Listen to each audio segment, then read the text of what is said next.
All right, everyone, we're going to go ahead and get started. All right, thank you for your attention. All right, now I am very honored to welcome Cynthia Barnett, who will moderate our Stories of Community Resilience panel. This session brings together voices from across the Gulf who are working on the ground to navigate environmental, economic, and social change in their communities.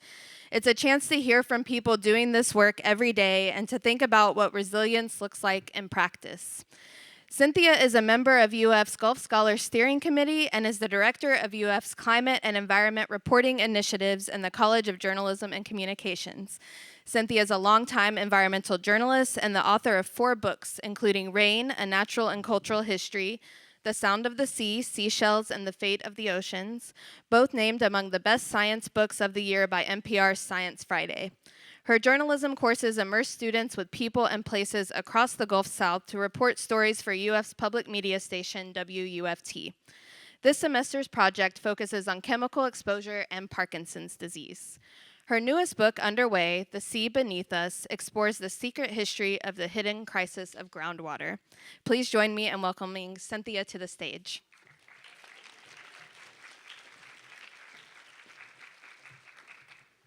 Hi, everyone. It's great to see you again. We had so much fun on the glass bottom boats yesterday, and now I am really excited to be able to dig in with people who really have their boots on the ground in communities. So from native Gulf people who relocated inland as rising seas submerged the coastline 5,000 years ago, to centuries-old fishing villages that thrive today, even in the face of compound disasters. Community resilience is about local people, persistence, and really intentional choices. I'm excited to introduce 4 panelists who will share stories of what that looks like on the ground to help us think more broadly about best practices for resilience across the Gulf South. So I am going to introduce all 4 panelists at the same time, and then each of them will take 5 minutes to tell a community resilience story. And after a few follow-up questions from me, we're going to open it up to you, the audience, so be thinking about questions that you would like to ask our panelists. I'm going to start at the end and move toward me. Sue Colson is a longtime clean water champion in Florida's Gulf fishing village of Cedar Key, where she served 23 years on the city commission, including 2 stints as mayor and 12 years on the Suwannee River Water Management District Governing Board, roles that allowed her to lead a major initiative to eliminate every septic tank on the island. That shift helped keep Cedar Key's Gulf waters clean enough to support a major clam aquaculture industry that's now the town's identity and livelihood. Sue is an RN, but she's also worked as an oyster harvester, shucker, seafood dealer, and was mayor in 2024 during the triple punch of Hurricane Helene, Hurricane Milton, and a major fire. Our next panelist is Lupe Gonzalo. She worked harvesting U.S. produce for 12 years and today is a senior staff member and leader of the Coalition of Immokalee Workers. In addition to her work with the CIW's Fair Food Program, Lupe has helped train, mentor, and educate workers from across the U.S. and across the globe on the worker-driven social responsibility model. She was featured in a series on slavery prevention by the CNN Freedom Project, named a community trailblazer by Equal Voice magazine, and featured in the children's book Good Night Stories for Rebel Girls, 100 Immigrant Women Who Changed the World.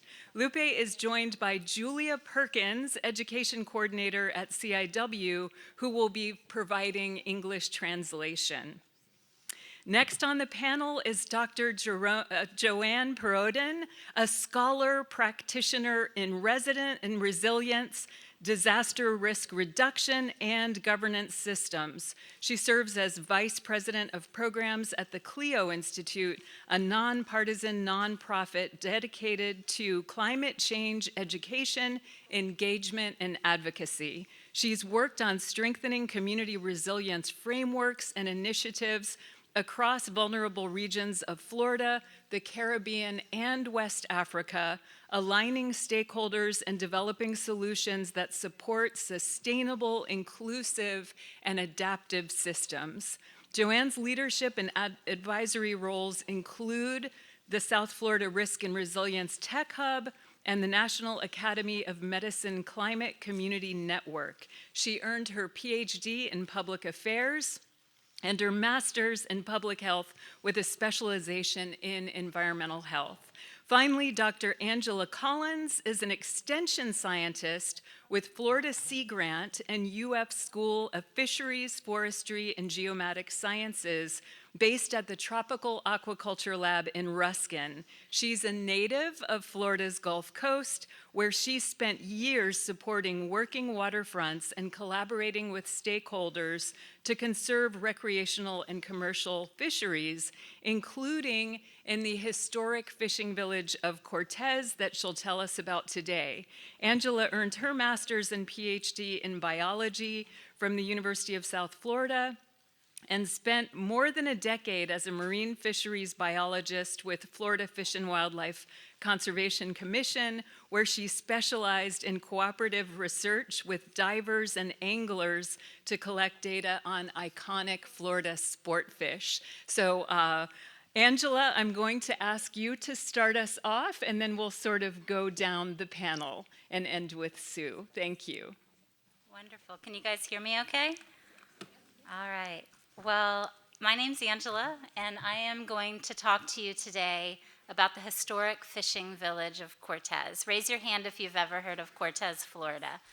Ooh, not very many, so I get to tell a lot of you about this amazing place. So this is nestled right in between the Tampa Bay and Sarasota Bay estuaries, and this area has sustained humans with seafood for millennia.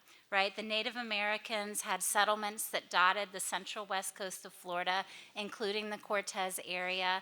Later on, they were replaced in that region by the Cubans, who had these temporary seasonal camps during the mullet runs, and they would have their seasonal camps certain times of the year. And Cortez itself was permanently settled in the late 1800s by fishing families from North Carolina. It's important to note that a lot of the people that still live and fish the waters of Cortez today have the same last names as the original settlers from North Carolina. So names like Guthrie and Green and Bell, those people are still working and fishing the Cortez fishing village today. And the primary reason that people settled this area was actually for mullet. I'm not talking about the hairstyle, I'm talking about the fish. Mullet are the ones that jump. 9 times out of 10, if you're sitting on a dock and you see that fish jump, you're like, what is that? That's probably a mullet. These jumpers had enormous economic value, and they sustained people here for centuries. Mullet was important, and that was why people were there, but there were a lot of other resources available to the people that settled in this region. They call the water directly off the shores of Cortez the Cortez Kitchen, and that's because of all of the abundant seafood that they could get out just by waiting. They could find bay scallops and clams, the oysters were there were sheep's head and baby snapper and grouper and all sorts of seafood products that were able to sustain people that lived there. But mullet was king economically.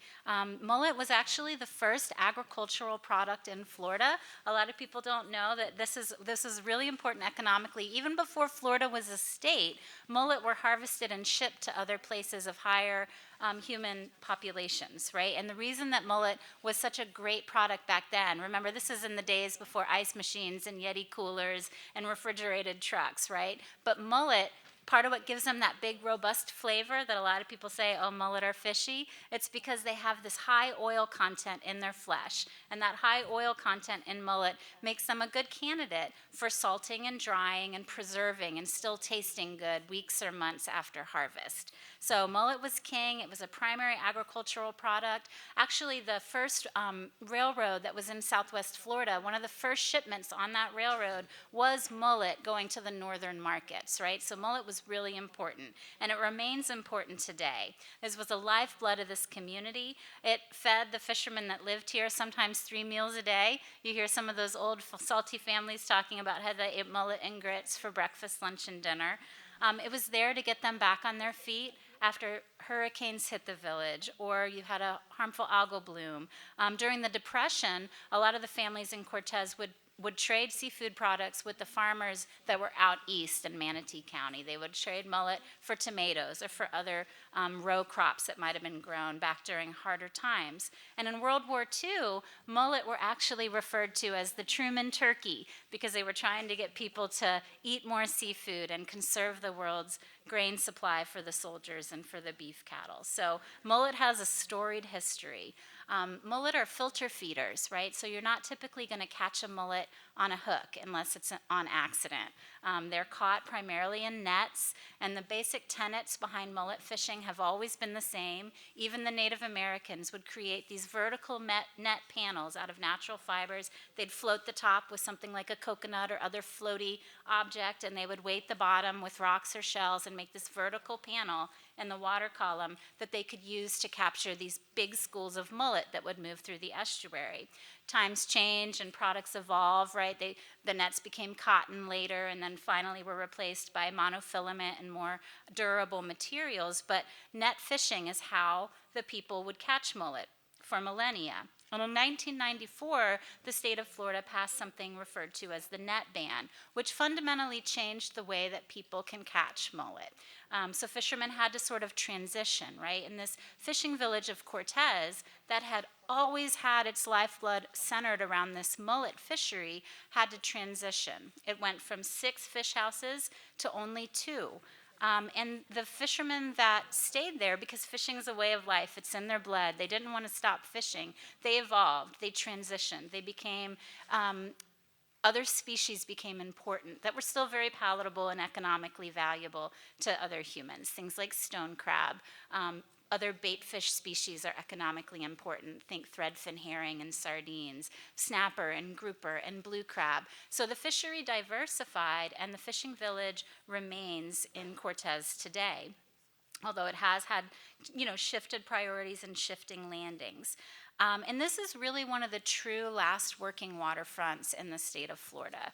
If you drive along the Florida coast, fishing village is not the first thing that you notice. And a lot of times you'll drive by that last remaining fishing village and not even know that it's there, because although the fishermen face things like regulations and hurricanes and red tides, these are challenges, but one of the biggest challenges facing these communities is actually that urban encroachment and the squeeze of coastal development.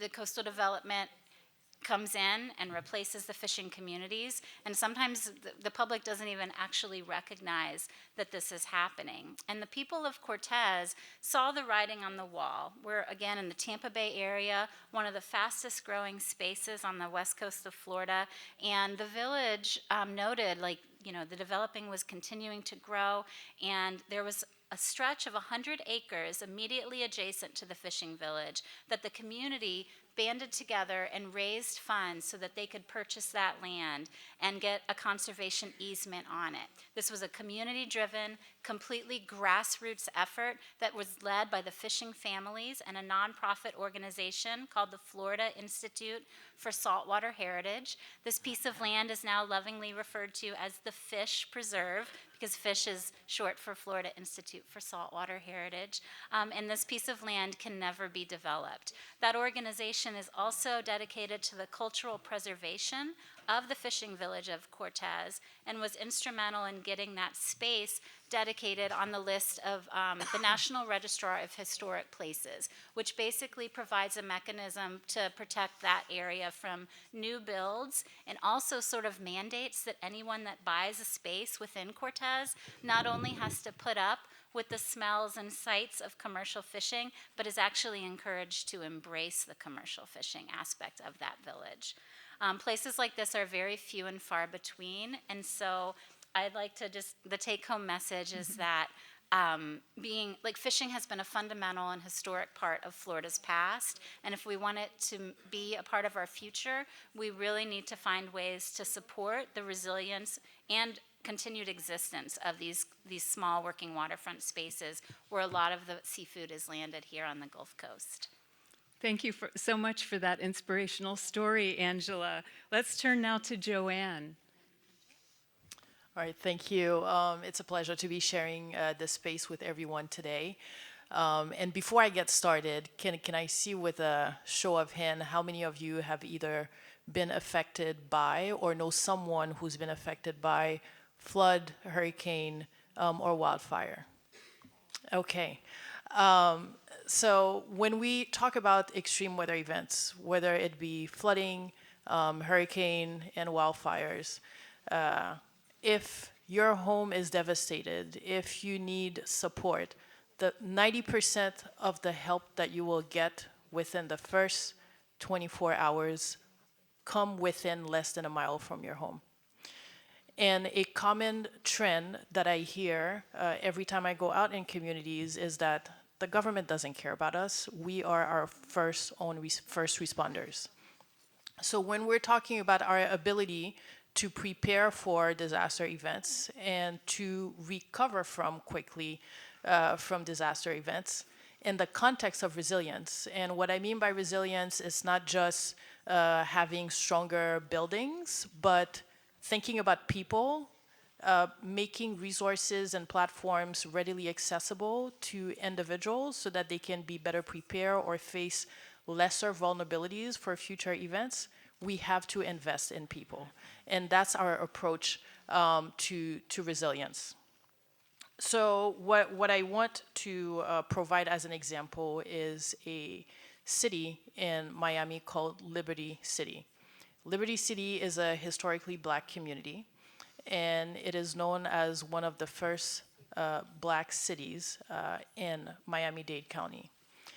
Also, Liberty City sits 12 feet above sea level rise. And what we've been seeing, not just in South Florida, but in other coastal communities, is any community that is at a higher elevation and less likely to be affected by flooding or hurricane or major storms are now becoming prime real estate locations. And as a result, as we're seeing investors come into those communities, the original social fabric of those geographies are now being displaced, disrupted, so you lose that sense of collectivity. And oftentimes, we may not necessarily know what happened to those individuals who've been living for so many generations in those communities.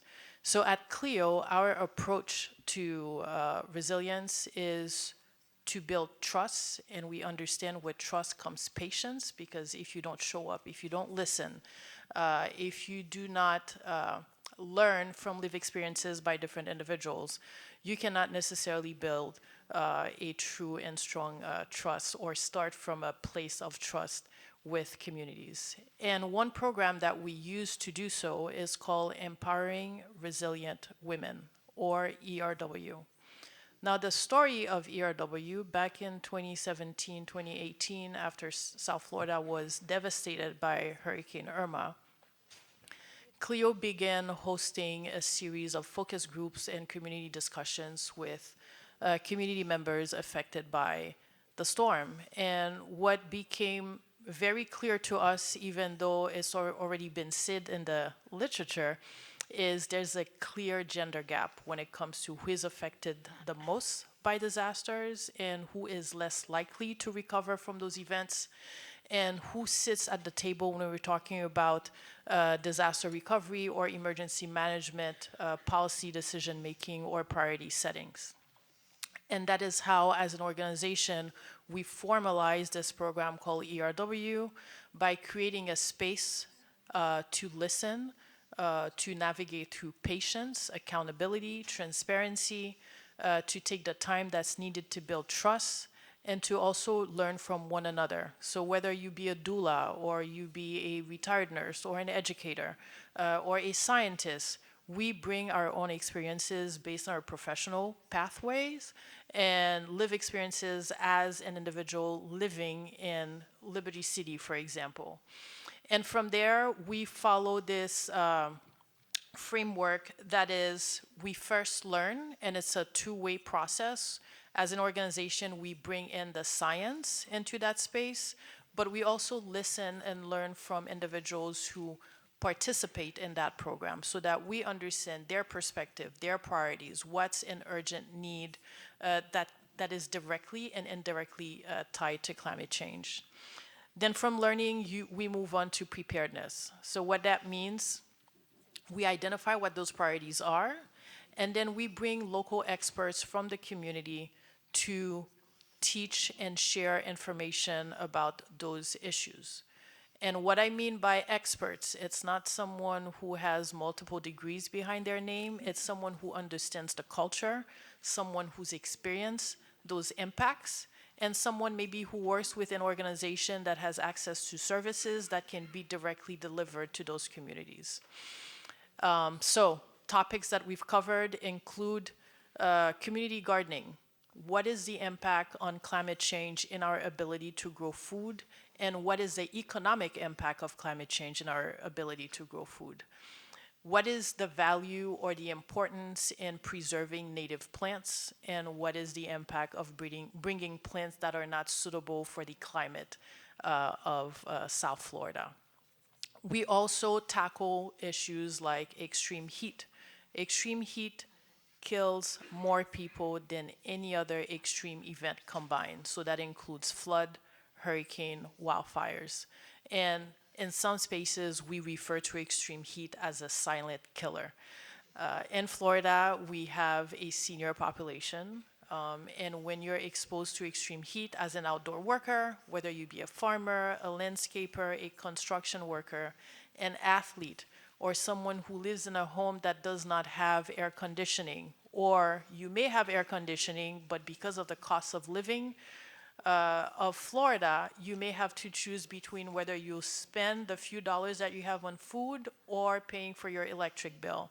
So we talk about the connection between extreme heat and climate change, the health impact, how to recognize heat-related illnesses, and those participants are then able to take that knowledge home to their places of worship or at work.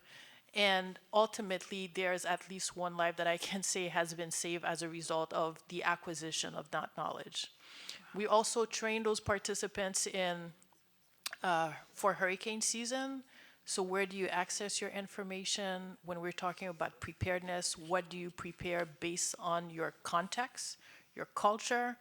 You know, some people might only need like solar lamps, but if there's an evacuation, there's a financial cost for evacuating, securing your home, finding a hotel or someone else's home where you can go and stay. The fuel the money that you'll be spending on fuel for transportation to get to that point, and then once you get to that point, let's hope you haven't lost your job. So how do you go back home? And if your home is not destroyed, let's hope your job still exists. If your home is destroyed, where are you going to find the resources to rebuild? So all those are knowledges that we share with the women. And what we've seen as a result of engaging in that space, women begin as strangers in that space, and then by the time they graduate from the program, they become what we call a sisterhood. And as they become aware of information, whether it be workforce development or other educational opportunities, they will call each other and say, hey, there's this thing happening, you know, do you want to come? Or if there's an event happening and let's say 2 of them, each cohort has about 30 participants, and to date we've trained over 430 women since 2018. One might call someone else from the cohort and say, I want to go to this event, but I'm not comfortable going by myself. Would you come with me? And then now we start seeing those women carpooling to go to events and encouraging each other to participate and attend in those spaces. So this is the program, right? ERW. What we've seen is once they graduate from the program, many of them have transitioned to becoming trainers and climate speakers. So they go out in their own spaces, they hold their own climate presentation, they share their personal story as far as climate change impact on their household, but they also have become first responders trainer. And what I mean by first responders, for the past 2 years, we've worked with Miami-Dade County, and we have trained those women to train others on safety and prevention and risks around extreme heat, flood, and hurricane. And every time we have an open enrollment for the ERW program, 80% of the applications we receive are referrals from those who've graduated from the program. And every year, the number of application increases by at least 65%. So we only have 30 spots, and last year we received over 165 applications. So I think that speaks to the value of the program. So in closing remark, I think what I would add is, with this program, what we've learned and what is clear is, if we want to build resilience, if we're talking about resilience, we cannot step away and engage on that topic without putting community first. So therefore, it is very critical that we invest in communities when we're talking about resilience building. There's also value in understanding the lived experiences, where people are coming from, the perspectives they bring into the space. And for a state that is so rich in culture, understanding the history of people and understanding how our relationship with resources have evolved over time, and the value in making sure we are not moving away from defining resources as something that has a capitalistic implication, but resources being something that can be shared, that can be sustained to protect one another, and to also address any urgencies or realities that are making our livelihood harder than it has been a couple decades ago. Thank you so much, Joanne. That was fantastic. So I love the themes that are, yeah, really great. I love the themes that are already building here, right? Such as understanding history and understanding that we need to expand our definition of experts, that people are the experts in their own communities. And with that, I'd like to hand it over to Lupe. Buenas tardes. Good afternoon. Pues nosotros somos de Immokalee. No sé si hay personas que han escuchado de Immokalee aquí, que levanta la mano. So we're from Immokalee. I don't know if anyone here has heard of Immokalee, but raise your hand if you have. Muy bien. Pues Immokalee, para los que no saben, pues está aquí mismo en la Florida. Por muchos años nunca se había escuchado de Immokalee, y muchos pensaban que ni estaba en los Estados Unidos. So Immokalee, for those who haven't heard of it, we're here in Florida, in Southwest Florida, and for many years, people, when they heard Immokalee, they didn't think it was in the United States. Y muchas veces se pensaba así porque siempre hablábamos de las historias. Immokalee es un pueblo de trabajadores migrantes que venimos de diferentes países, de Guatemala, de México, de Haití y otros países de Centroamérica. And a lot of that was because when we spoke of Immokalee, we spoke from our experiences. Immokalee is a community of people who've migrated to the United States from Mexico, Guatemala, Haiti, other Central American countries. Y básicamente está dedicado a la industria de tomate, a la cosecha de tomate, Y pues como trabajadores migrantes, pues por años estuvimos sin protecciones de derechos humanos. Había muchos abusos, empezando robo de salario, muchas veces no había agua para tomar, mucho menos descansos. And Immokalee is a community that is dedicated to the tomato industry and the harvest of tomatoes, and a community that has suffered historic human rights abuses, from wage theft to things like not having water to drink when you're working in the heat. Las mujeres enfrentábamos el acoso sexual como si fuera el pan de cada día y en los casos extremos, esclavitud moderna. For those of us women workers, we experience sexual harassment in the workplace just like it's our daily bread. And in the most extreme cases, there's modern day slavery. Pero los trabajadores empezamos a organizarnos para exigir cambios, para exigir respeto, que hubieran derechos en nuestro lugar de trabajo, que no nos vieran solamente como máquina de producción. And so we as workers began to demand respect, demand to be treated with dignity, so that they didn't just see us as expendable, as tools. Cuando empezamos nuestra lucha, empezamos a pedir diálogo directamente a los rancheros, a los que son los dueños de los terrenos donde trabajábamos, para que ellos llegaran a tener diálogos con nosotros y que escucharan los problemas que estábamos enfrentando. And when we first started to organize, what we were asking for was just dialogue with the growers, those who owned the properties and the farms where we were harvesting tomatoes. We were just asking for them to listen to us and hear about our experience. Pero nunca quisieron tener un diálogo con los trabajadores. Al contrario, ellos decían, su respuesta a eso era como un tractor no me va a decir cómo yo voy a manejar mi rancho. But they didn't really want to hear from us. And in fact, one of the famous responses from one of the growers when asked why he wouldn't talk to workers was, let me put it to you this way, a tractor doesn't tell a farmer how to run his farm. La respuesta de los trabajadores fue que no somos máquina de producción, no somos tractor, somos seres humanos. Por eso empezamos a buscar diferentes maneras de llegar al poder más grande arriba de los rancheros y traer esos cambios a nuestro lugar de trabajo. But our response as workers is, we are not tools. We are not tractors.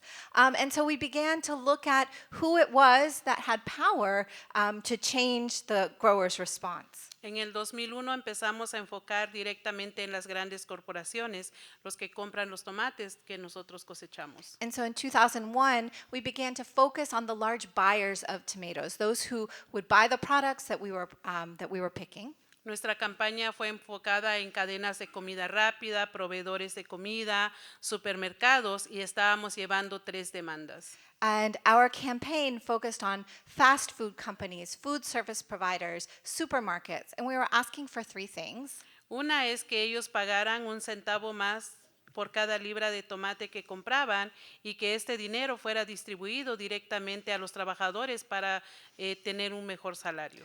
We were asking for them to pay, these buyers, large buyers of tomatoes, to pay 1 more penny per pound of tomatoes and make sure that that got passed on to workers in their paychecks. La segunda demanda es que ellos firmaran un código de conducta que fue creado por nosotros mismos los trabajadores, en la cual estábamos pidiendo tener derechos básicos, como tener agua limpia para tomar, tener sombra, tener descansos, pero también que incluyera 0 tolerancia para el acoso y asalto sexual y 0 tolerancia para la esclavitud moderna. The second thing we were asking them to do was to sign on to a code of conduct created by us as workers that would guarantee our basic human rights. Things like having clean drinking water when we're working, having access to shade, being able to take breaks, and things like 0 tolerance for sexual harassment and 0 tolerance for modern day slavery.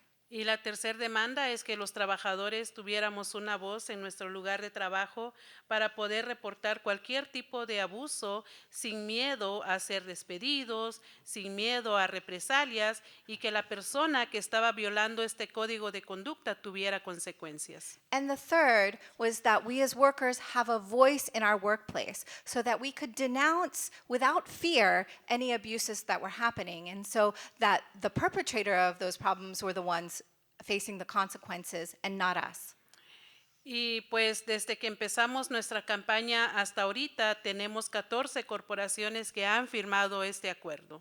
And since the beginning of that campaign to date, we have 14 huge corporations that have signed on to the Fair Food Program. Pero nosotros no lo logramos solo, también se involucró miles de consumidores a nivel nacional. Tuvimos que hacer conciencia a los consumidores de dónde viene su comida, cuáles son las condiciones que son producidas. But we didn't achieve those agreements on our own. We had to go out and create consciousness with consumers so that they would understand where the products that they were consuming were coming from and the conditions behind them. Y por décadas los consumidores han marchado junto con nosotros, han hecho marchas, han estado en ayunos, han estado muy involucrados porque cuando el consumidor sabe que las condiciones que los trabajadores viven y que esa comida que es consumida está injusta, los consumidores quieren asegurar que las protecciones de los trabajadores estén presentes. And so those allies, those consumers, joined with us in marches, in protests, in fasts, because when a consumer wakes up and sees what the conditions are behind the products that they're consuming, they don't want products that are created or produced with injustice. They want to be part of a change. Entonces, ahorita hemos creado lo que es el programa de comida justa, en la cual pues nosotros vamos directamente a los ranchos para hablar con los trabajadores, hacer sesiones de educación de trabajador a trabajador. And so because of that work together, we've been able to create the Fair Food Program, where now we go out to the farms that are participating in the program and we educate workers on what their rights are and what to do if they face an abuse. Por primera vez, las mujeres tenemos el derecho de trabajar libre de acoso sexual.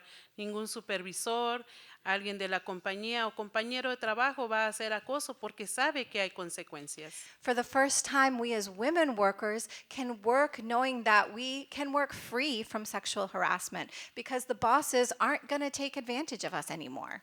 Estamos hablando también sobre el cambio climático, cómo está afectando a las personas, especialmente a la gente más vulnerable. And as we sit here and we talk about climate change, we can talk from experience about the effects on those of us as workers when we're talking about extreme heat. Trabajadores han fallecido en las mismas labores por golpe de calor, por no tener protecciones, pero bajo el programa de comida justa hemos creado protecciones contra el calor extremo.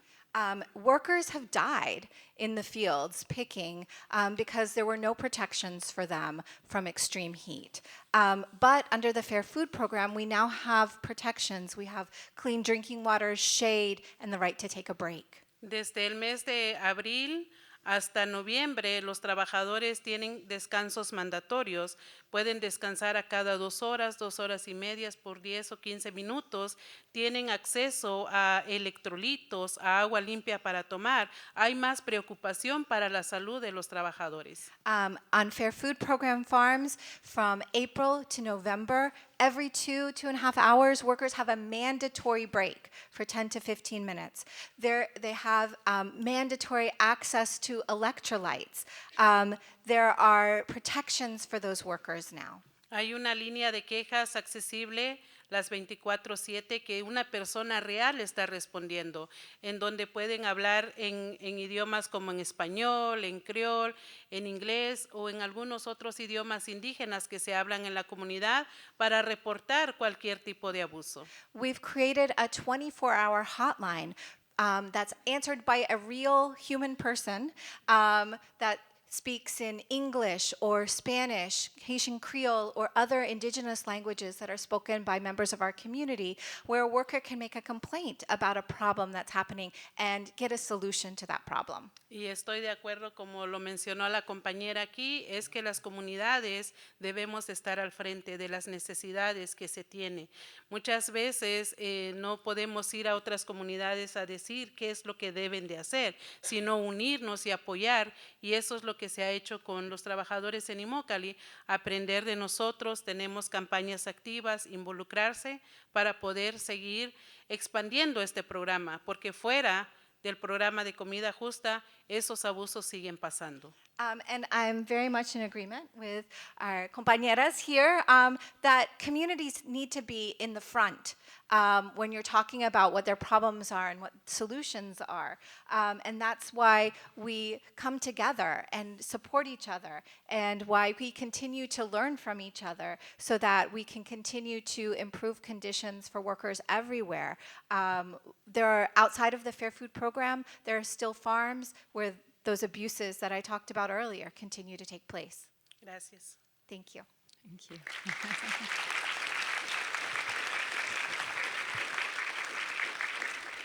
Thank you so much, and it was so nice to hear that all come around to community being in the forefront, because our last but not least speaker, Sue Colson, really embodies that in Cedar Key. Go ahead, Sue. Well, first of all, everybody else raise their hand if they heard of that town. Do you know Cedar Key? Raise your hand. Thank God. Okay. So I have to commend my sisters at this table. I feel insignificant to the amount of work that they have produced. And I just plod along in my town trying to do what I can for the area, the county, and also when I can the state, for clean water, abundant water, and environmentally correct water, so that we can continue to produce an aquaculture product out in the Gulf, American seafood, clams, and oysters. So I'm just just amazed at what you all have done. I want to connect with my first speaker at the end. Cortez is our sister city. Everything she said we could say about Cedar Key.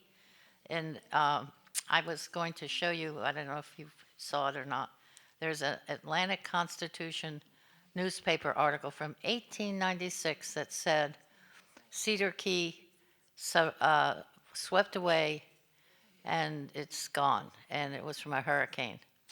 And it was never to be. Well, we are fine. We are back. We have been back since 1896. With Cortez, we share the mullet, the train, the families, the history. We have a slightly different problem because we don't have encroachment. We have shrinking footprint of our land mass. We have the fourth highest rate of sea level rise in the nation, according to NOAA. So we're very flat and we're very small, and it's slowly disappearing. We have king tides. We have some issues in our roads. So we are I'm just going to give you some little facts about us. We have the smallest public school in Florida. We have 8 seniors this year. We go from pre-K all the way to high school. We're very proud of our school. We think there's going to be a bigger class in the next 2 years because of the storms. I'll leave that to your imagination.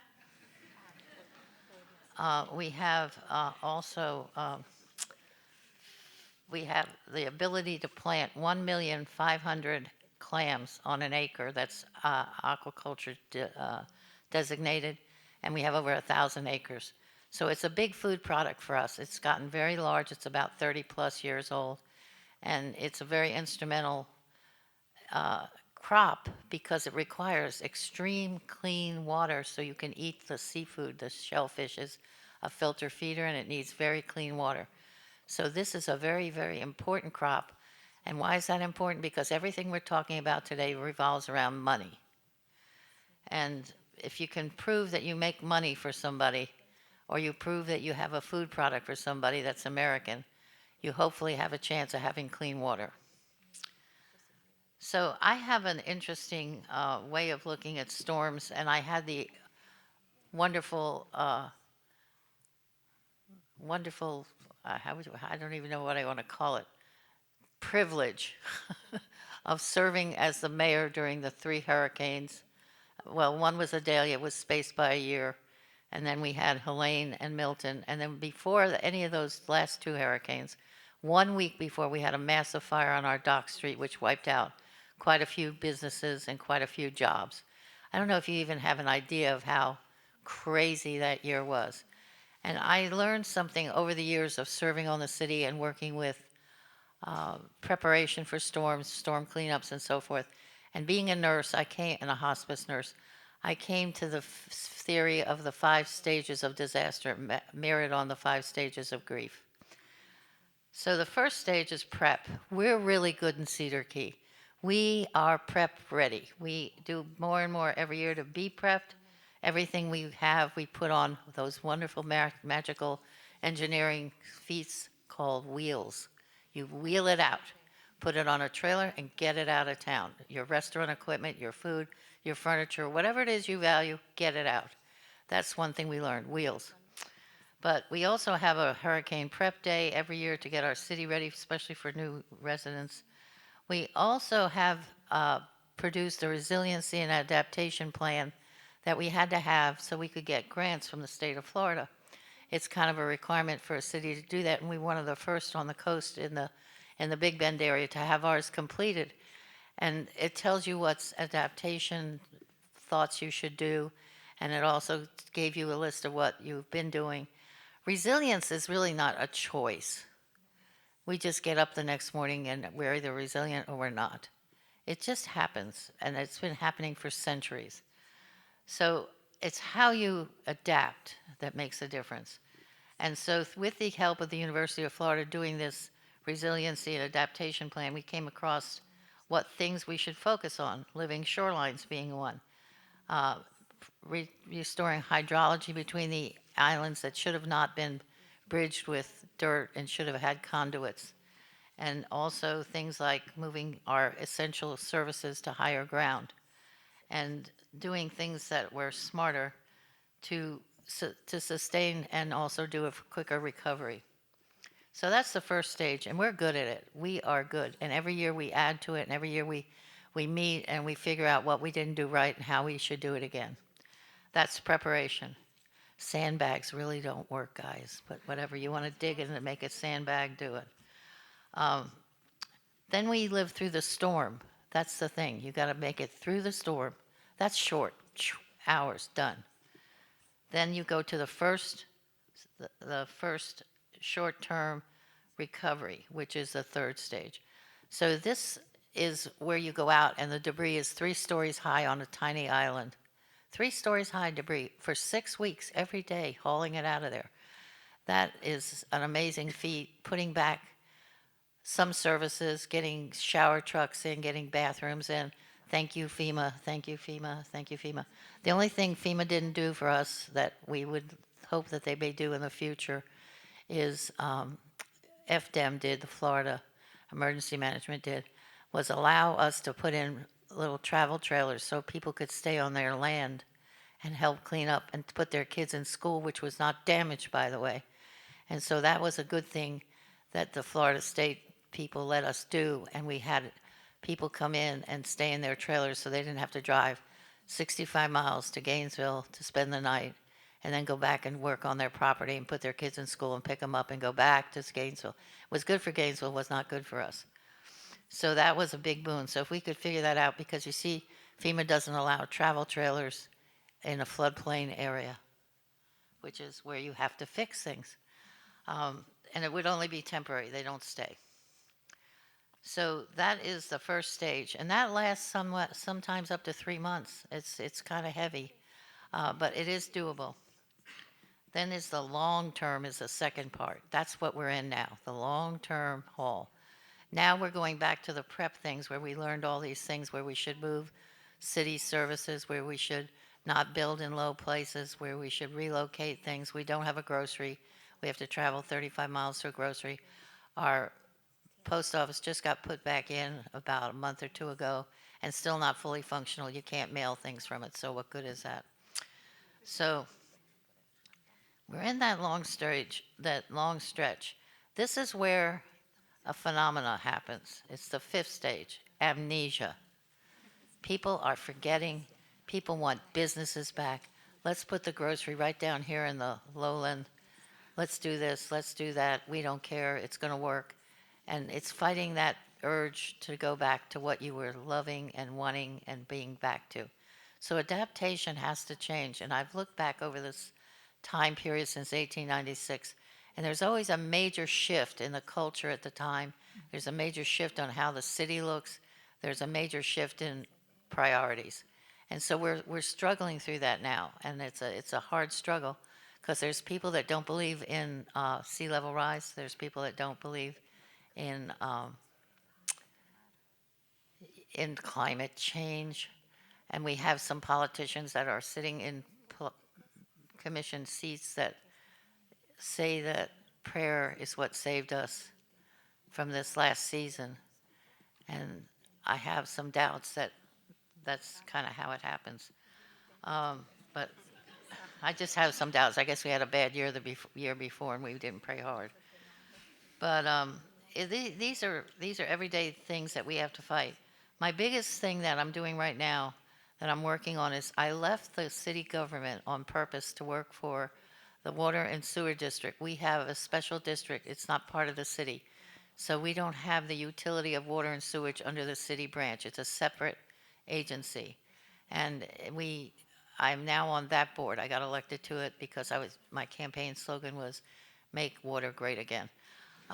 So please don't take that the wrong way. But I wanted to get water good. And our sewage treatment plant is right downtown in the lowest part, and it's very vulnerable, and it's over 50 years old.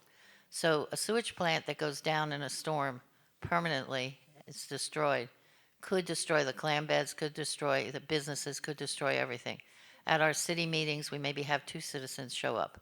So the mindset is more planting petunias in a planter, or how do we get another restaurant, or what do we do here, or where are we going to do this or that, and not the priority of the utility and the infrastructure that we need.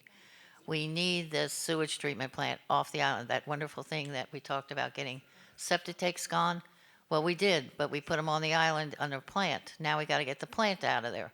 So it's a consistent time of looking at adaptation and money, and we have gotten close to $15 million to do some of these fixes.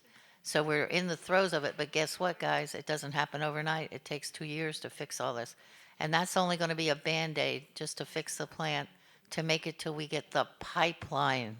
An environmentalist who's wanting a pipeline. Isn't that exciting?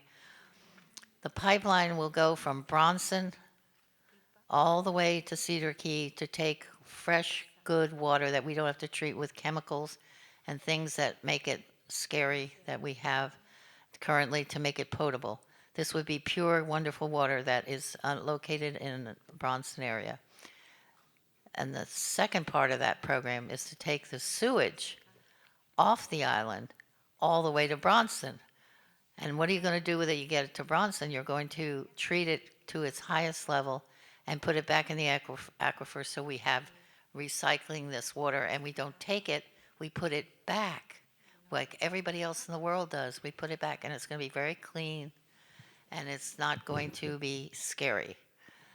The pipeline is going to be 35 miles, and we have already gotten the promise of funding for the water portion of this 100% so far. But we haven't started to dig anything or do anything, and we're running into some political glitches in the Bronson area because they don't need water and they don't want our poop. So we have to figure that out. We will figure it out. One of the things I need to tell you, because I've been fighting environmental things for probably 60 or 70 years. I don't want to think that. And the big thing is you have 2 guardrails. You figure out what it is you put everything in your efforts to within those guardrails. And you ask the question, will this help? Will this help with water quality or quantity? And if it checks those boxes, you go for it. You do it. You keep pushing. And even when you think it won't work, it will work. You have to keep doing it. And everything they've said about grassroots is absolutely true. And working with the partnerships with UF and trying to help us figure out how to do little pilot programs to prove our case, and then we prove it economically. Money, money, money. I hate this because you guys are so great and you're so young and you're so happy and you're going to be champions, but it's money. And I hate it, but that's the way it is. It's not always the good feeling, it's money. And if you can make them say it's either not going to cost you much and you're going to actually make more, then they're happy with you. But you have to look at the guardrail. Is this worth it? Is it worth negotiating? Is it worth it? And it is. So stick to your guns, pick your battles. Whatever the battle is, I don't care what it is. If it's your battle, then battle it all the way to the end. And I've spent 60 years doing it. And so far, Cynthia, we got a playground, so we did some things good. Inside joke. Thank you, Sue. That was fantastic. Thank you to the wonderful panel. Now, I really want to get to the audience questions, so I'm actually only going to ask one question. All of these examples we heard about are really small places, so Cortez, Liberty City, Immokalee, and Cedar Key. And I think too often resilience is sort of used to describe people surviving on their own after disasters that have been caused or worsened by poor planning and disparities. So I have a question for Joanne, which is there a vision for seeing community-driven resilience that's systemic and not in these small individual examples, but could it be systemic, or is this how it's going to happen? What do you think about that? What a question. I think we need to take a step back and look at the context in which we're talking about resilience. Yeah. So for example, in the US is an individualistic culture. So if you have different community groups coming from different cultures, including like extremely collective culture to extremely individualistic culture, do those groups adapt to the norm in the US, or do they try to bring with them those cultural values to the US? So I think so let's set this aside. Now, if I were to reflect on the common trend in conversations that I have with communities that I engage with across the state of Florida, people just want to have a decent, respectable life. I think that's a common trend, regardless of the community that you are engaging with. So from a systemic perspective, we need to look at history and what are systems that have been put in place from preventing us from engaging or activating that collective approach. And reflecting on one session that we had 3 speakers who talked about how you disrupt systems, whether you only want to tackle solutions that would benefit you as an individual or as groups. Do we have what it takes as a group of people to disrupt this current system that we are facing? And there are so many additional layers onto that. There's like the political, the economic aspect of it, the cultural aspect of it. So I think if we can find ways to remove those barriers that prevent us from coming together as a unit, I do see that because there's a lot of commonality across those separate groups, there is an opportunity to bring all of this together in one space and move forward. Okay, thank you. I saw a question here in the blue blouse. Go ahead.